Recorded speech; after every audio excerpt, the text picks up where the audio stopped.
Salut à toutes et à tous. Dans ce rendez-vous numéro 13, je fais une plongée au cœur d'une problématique qui vit d'une acuité extrême pour les pays en voie de développement, pauvres et émergents, à savoir penser les nouveaux modèles de développement territoriaux, territoires entrepreneurs culturels ou quand les espaces imposent leurs lois. Les territoires parlent leur propre langage, qui sont décodés, déchiffrés et décortiqués à l'aide des lois et des règles spatiales. Les politiques des aménagements territoriaux définissent, déterminent les orientations et les directives, les mécanismes et les moyens de mise en exergue des actes entrepreneuriaux des territoires. De ce protocole de lecture, plusieurs interrogations sont reproduites, que je limite dans 4 que j'estime valides pour mieux canaliser et encadrer mon discours sur la problématique proposée et pour épargner mon discours des interprétations qui ne supportent pas. 1. Dans quel contexte les territoires ont acquis le statut d'entrepreneur culturel? 2. Dans quel cadre théorique évolue la problématique de l'entrepreneuriat culturel des territoires? 3. Qui sont les facteurs qui doivent se réunir, se combiner, se compléter pour que les territoires gagnent les enjeux de l'entrepreneuriat culturel? 4. Les territoires des pays en voie de développement pauvres et émergents peuvent-ils gagner ces enjeux? Et par quels moyens et mécanismes cela est vraisemblablement opérationnel? À mon sens, je n'ai pas de leçon à donner à quiconque. Et je n'ai pas de recette miraculeuse à prescrire au territoire. Ce que je fais, c'est lancer et créer des plateformes pour plus de débats, plus de dialogue et plus de concertation sur les dynamismes de l'entrepreneuriat culturel des territoires. Voilà pour le préambule. Ce qu'il faut retenir, c'est que la mondialisation pousse les territoires à devenir des entrepreneurs actifs, productifs, compétitifs, inventifs, créatifs et de devenir des vrais concurrents. En l'occurrence, de devenir des entrepreneurs culturels. Les territoires ont acquis le statut d'entrepreneurs culturels dans le cadre des politiques des aménagements territoriaux pour faire face à la voracité de la concurrence mondiale autour des parts des marchés du tourisme qui sont en plein essor et dont les perspectives s'annoncent prometteuses le long de ce 3e millénaire.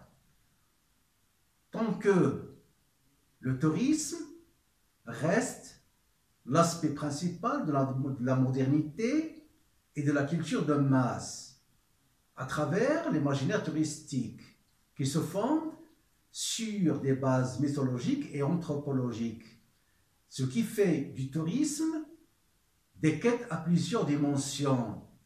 La quête de lieu, la quête de soi, la quête de l'autre comme identité culturelle présentant des alternatives des vécus quotidiens et assurant des transitions des trop connus aux inconnus spatiaux et culturels, et des quêtes des intelligences sociales et émotionnelles qui permettent de mieux forger l'identité individuelle, loin des clichés, des stéréotypes et des préjugés.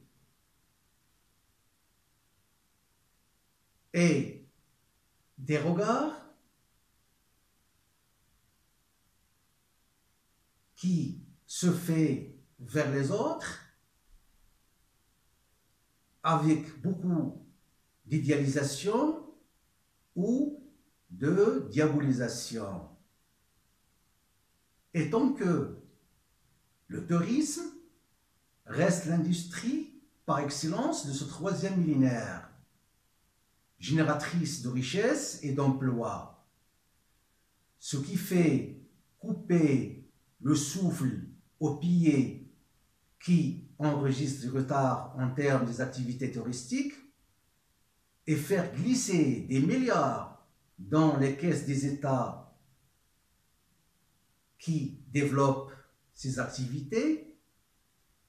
Les statistiques, les chiffres émis et par les gouvernements et par l'Organisation mondiale du tourisme montrent bien les contributions du tourisme dans les PIB de plusieurs pays à travers le monde, des équilibres des balances commerciales et de paiement,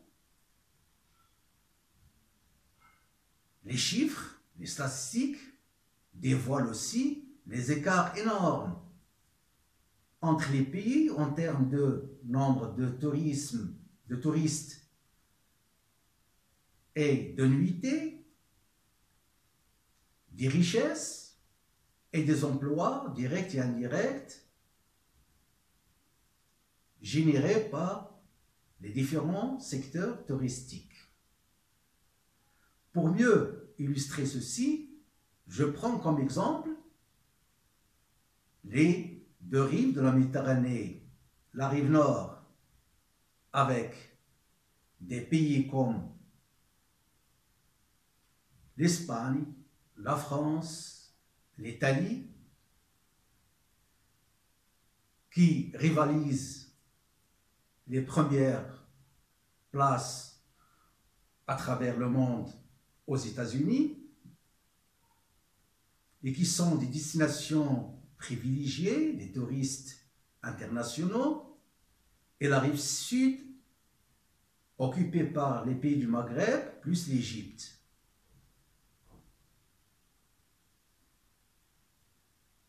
Pour prendre le seul exemple de la France,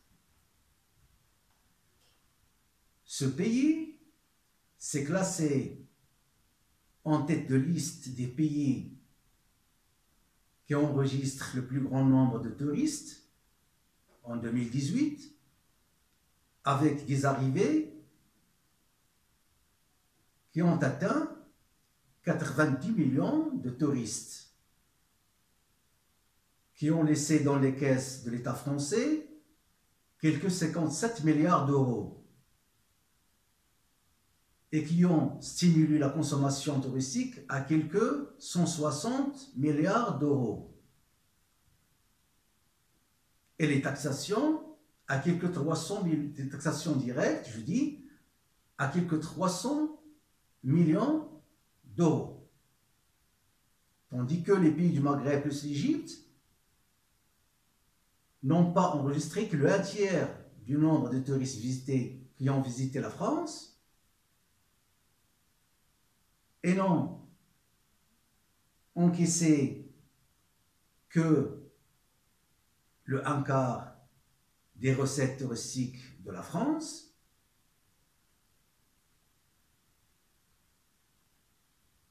La Tour Eiffel à elle seule a accueilli quelques 7 millions de touristes, à peu près le nombre qu'accueillait la Tunisie. Le musée de Louvre, au musée des civilisations, a accueilli quelques 8 millions de touristes, plus que l'Égypte sur la même période. Pourtant, les deux rives regorgent des richesses énormes en termes de culture et du patrimoine civilisationnel, qui ont des portées universelles. Cette comparaison est valable pour d'autres aires géographiques, culturelles et civilisationnelles, occupées dans la plupart des cas par les pays en voie de développement, pauvres et émergents. Ce qui interpelle ces pays à instaurer des stratégies, des politiques faisant du tourisme culturel la locomotive des secteurs touristiques, moteurs des développements territoriaux transparents et durables.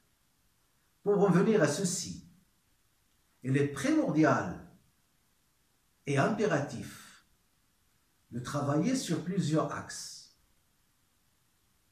1.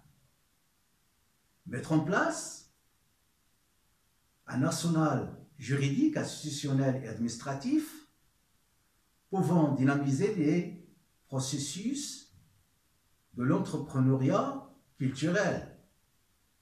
2.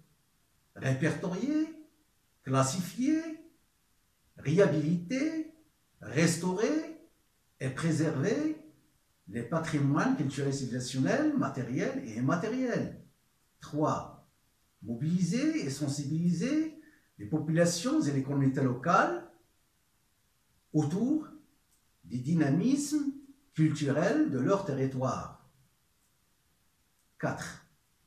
Prendre des mesures incitatives et mettre en place des dispositifs aidant à l'insertion des jeunes par la culture. De nos jours, la question subsistentielle est pourquoi des territoires gagnent les enjeux de l'entrepreneuriat culturel et d'autres échouent. Certes, les territoires qui gagnent sont ceux qui parviennent à s'appuyer sur leur capacité de tirer profit des atouts dont ils bénéficient en termes de culture et de patrimoine,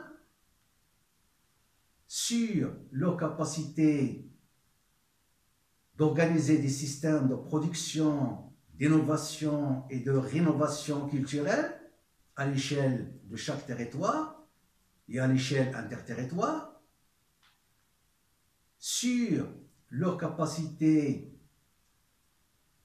d'organiser des systèmes de gestion politique culturelle territoriale, appelés gouvernance culturelle territoriale, sur leur capacité de mener des politiques de management culturel qui font émerger des chefs de projets culturels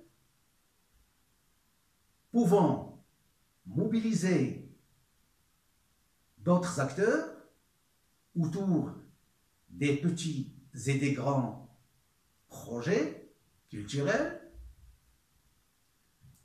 sur leur capacité d'organiser des systèmes dans le cadre des sociétés civiles qui œuvrent et travaillent dans les domaines de la culture et du patrimoine et qui sont des partenaires privilégiés pour les mises en place et les mises en œuvre des politiques culturelles territoriales, et sur leur capacité d'organiser des systèmes d'échange et de découverte culturelle et des dialogues entre les cultures et les civilisations dans le cadre des réseaux supranationaux et des réseaux mondialisés et multipolaires qui centralisent les dynamiques culturelles, et sur leur capacité de mener des politiques volontaristes de formation dans les domaines et les métiers de la culture et du patrimoine et sur leur capacité de mobiliser des identités authentiques, des territoires inventés sur la base de leur charge archéologique et la charge symbolique de leur histoire. Ceci est une tâche des acteurs territoriaux de tous les horizons, les élus, les fonctionnaires territoriaux, les chercheurs, les historiens, les géographes, les spécialistes de la culture et du patrimoine, les architectes, et j'en passe. Bref, toute une armada mobilisée autour des dynamismes de l'entrepreneuriat culturel des territoires. Je termine par ce dicton. Les territoires sont généreux, révèlent et dévoilent leurs secrets et leurs richesses aux hommes, aux femmes qui croient en leurs miracles. Merci à vous, je vous laisse en paix et je vous souhaite une nouvelle rentrée scientifique et culturelle riche et féconde.